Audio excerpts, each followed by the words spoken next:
बहुत ही limited role है मेरा। पॉलिटिकल सिचुएशन पे मैं कमेंट नहीं करने वाला हूँ। एज देयर सीनियर काउंसिल मैं सिर्फ ये बताने के लिए आया हूँ कि क्या लीगल पोजीशन है आज के डेट में, क्या कॉन्स्टिट्यूशन क्या बोलती है 10th शेड्यूल में कि कैसे डिस्क्वालिफिकेशन होता है। तो ये जो डिस्क्वालिफिकेशन की पिटीशंस लगाई गई है माननीय डिप्टी स्पीकर के सामने, वो ये ग्राउंड पे लगाई गई है कि इन्होंने पैरा 21A के अंतर्गत पार्टी छोड़ दी है, और ये जो छोड़ने की प्रक्रिया है इसके कोई रेजिग्नेशन की जरूरत नहीं है। माननीय सुप्रीम कोर्ट के जजमेंट के अनुसार रवि नायक और जो लेटेस्ट सुप्रीम कोर्ट जजमेंट है कर्नाटका मैटर में, तो उन्होंने ये बोला हुआ है कि अगर सांसद या विधायक का एक्शन से ये साबित होता है कि इन्होंने पार्टी के खिलाफ एक्शन लिए हुए हैं, कार्य किए हुए हैं, तो वो पैरा 21A लगता है। तो हम लोगों ने 16 पिटीशंस फाइल की हुई है, उसमें स्पीकर साहब ने नोटिस इश्यू किए हैं, वो कल हियरिंग के लिए लगेगा। दूसरी बात यह है कि बहुत सारे मीडिया में और अन्य माध्यम में तो ये चर्चा हो रही है कि डिस्क्वालिफिकेशन इसमें नहीं हो सकता है क्योंकि हम लोगों के पास 2/3 मेजॉरिटी है। ये सरासर मेरे एक्सपीरियंस और नॉलेज के हिसाब से पूरा गलत है, क्योंकि 2003 में ये जो स्प्लिट का इशू था, स्प्लिट का प्रावधान था, वो डिलीट किया गया है। अभी डिस्क्वालिफिकेशन से बचने के लिए एक ही रास्ता है, वो है मर्जर। और आपको सारे लोगों को पता है आज तक ये जो 30 या 40 जो भी गए हुए हैं, अभी तक इनका कोई पार्टी में मर्जर नहीं हुआ है। तो इसीलिए तो आज के हालत में ये डिस्क्वालिफिकेशन से नहीं बच सकते। तीसरा जो मुद्दा है, इन्होंने बोला है कि डेप्यूटी स्पीकर को कोई जुरिस्डिक्शन नहीं है, डेप्यूटी स्पीकर को कोई जुरिस्डिक्शन नहीं है, कोई राइट नहीं है ये डिस्क्वालिफिकेशन की पिटीशन सुनने के लिए।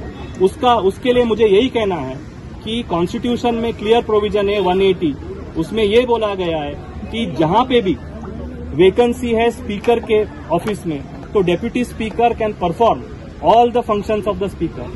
और रही बात वो नो कॉन्फिडेंस मोशन ना ही मैंने देखा है, ना ही वो उसका रिजेक्शन मैंने देखा है। जो आपके माध्यम से हम लोगों को पता चला है कि ये बात है कि जो नो कॉन्फिडेंस मोशन दिया गया है, कोई अनऑथोराइज्ड ईमेल एड्रेस, क्योंकि सारे विधायकों का रजिस्टर्ड ईमेल एड्रेस होता है, तो इन्होंने कोई अन्य email address, random email address से कोई एक चिट्ठी भेजी हुई थी, और वो कोई मेंबर वहां पे, कोई विधायक वहां पे आके स्पीकर साहब को नहीं दी उन्होंने, तो कोई कुरियर के माध्यम से उनको दिया गया। तो स्पीकर साहब ने, हम लोग को जो पता चला है आपके माध्यम से, कि ये है कि स्पीकर साहब बोलते हैं कि जब तक मैं सेटिस्फाई नहीं होता हूं कि ये जेन्युइन है, ऑथेंटिक है, मैं इसके ऊपर कार्रवाई नहीं करता हूं, और उन्होंने वो रिजेक्ट कर दिया है। So as of now there is no impediment in the disqualification petitions being carried forward. और तीसरी बात इसमें यह है कि जब तक असेंबली सेशन में नहीं है तो ये कोई नोटिस ये देते हैं नो कॉन्फिडेंस का, इन लॉ इसका कोई मायना नहीं है। लेकिन इन लोग भी बोले एक बात पता चल रही है कि अविश्वास प्रस्ताव जो है वो दिया, और एक बार फिर अपक्ष आमदार के हाथ से दिया गया, तो ऐसे वक्त में क्या वो आगे की कार्रवाई कर सकते हैं? वो मेरी जानकारी में नहीं है, तो आई कांट कमेंट। और जो स्पीकर साहब करेंगे तो हम लोग कमेंट नहीं कर सकते। Leader of the house Shiv Sena ने अचीव चुना है, क्या वो वैलिड रहेगा? बिल्कुल, बिकॉज जो लीडर ऑफ द हाउस है और चीफ व्हिप का मामला है, that is the domain prerogative of the political party, original political party. Original political party decide करेगी कि कौन लीडर होगा। लेजिस्लेचर पार्टी जो है वो पॉलिटिकल पार्टी का अंग है, कोई लेजिस्लेचर पार्टी सुप्रीम नहीं है। ओरिजिनल पॉलिटिकल पार्टी से लेजिस्लेचर पार्टी बनती है।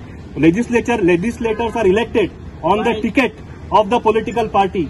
सो जो पॉलिटिकल पार्टी बोलती है उसके ऊपर विप या लेजिस्लेचर पार्टी का लीडर चुना जाता है। So therefore there is a rightful change in the chief whip. And सवाल यह है कि इसमें गवर्नर और एक बात है, कल नेशनल काउंसिल एग्जीक्यूटिव मीटिंग में देयर वर मोर देन 250 के ऊपर रिप्रेजेंटेटिव्स इलेक्टेड, जो 2018 में नेशनल काउंसिल शिवसेना में इलेक्ट हुए थे। उन्होंने सारे लोगों ने ये डिस्क्वालिफिकेशन जो पिटिशंस की प्रक्रिया ये की है वो है endorsed it and they have endorsed the leadership of Uddhav Thackeray.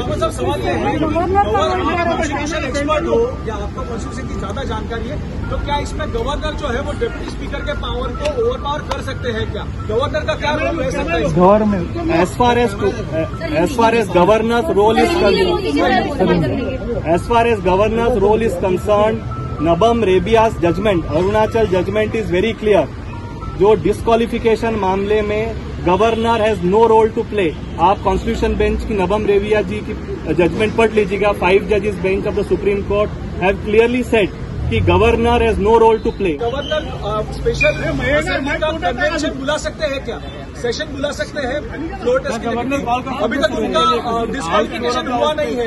उसके पहले अगर वो गवर्नर को खत लिखते हैं तो क्या governor Governor, if he feels that there is a problem with the majority, he can always call for a floor test on the advice of the chief minister or otherwise also. So वो अभी तक हुआ नहीं है. So let us wait and see what happens. राज्यपालांकडे जर का हे आधीच पत्र त्यांनी दिलं असेल तर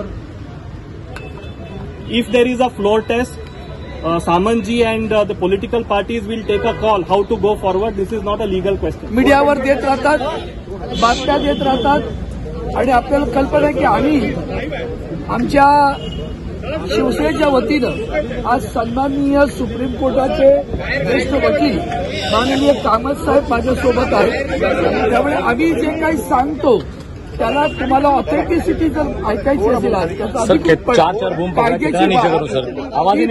सांगण्यासाठी आज आम्ही इथं आलेलो आहोत.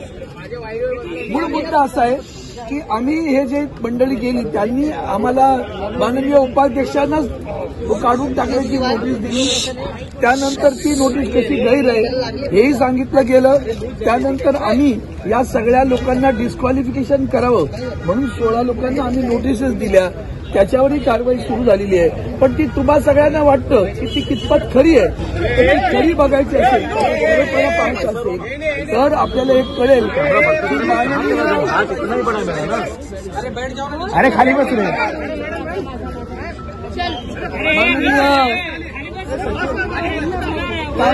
क्यों बीच में आ रहे हो यार.